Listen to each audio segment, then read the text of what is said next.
কখনো জুতো, কখনো বা টর্চ। আকাশপথে সোনা পাচারের হরেক রকম কৌশল। কিন্তু এবার যা ঘটলো তাতে তাজ্জব শুল্ক দফতরের দুঁদে অফিসারেরাও। পাচারকারীর কাণ্ড কারখানা দেখে তাদের তো চক্ষু চড়ক গাছ। শুল্ক দফতর সূত্রে খবর, বিমানবন্দর থেকে বেরোনোর সময় এক যাত্রীর আচরণ দেখে সন্দেহ হয় এয়ারপোর্ট ইন্টেলিজেন্স উইংয়ের। ব্যাংকক থেকে কলকাতায় আসা ওই যাত্রী বারবার জামার ভেতরে হাত লুকোনোর চেষ্টা করছিলেন। তাকে আটক করে তল্লাশি শুরু হয়। ওই ব্যক্তির কাছ থেকে উদ্ধার হয় প্রায় 8 কেজি ওজনের একটি বালা, যার ওপরে রূপোর প্রলেপ ছিল। পরীক্ষার পর দেখা যায় বালাটি সোনার। সাম্প্রতিক সময়ে বিমানবন্দরে বিপুল পরিমাণে সোনা উদ্ধার হয়েছে। 13ই নভেম্বর 2013 কেরলের বাসিন্দা এক যুবকের ব্যাগে রাখা টর্চের ভেতর থেকে উদ্ধার 65 গ্রাম সোনা। 19শে নভেম্বর 2013 বিমানের শৌচাগার থেকে উদ্ধার 24 কেজি ওজনের সোনার বিস্কুট, আনুমানিক মূল্য 7,22,00,000 টাকা।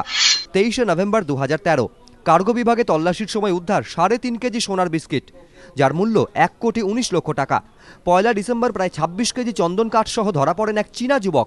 শুল্ক দফতর জানিয়েছে 8 কেজি ওজনের সোনার ওই বালাটির আনুমানিক দাম 15 লক্ষ টাকা।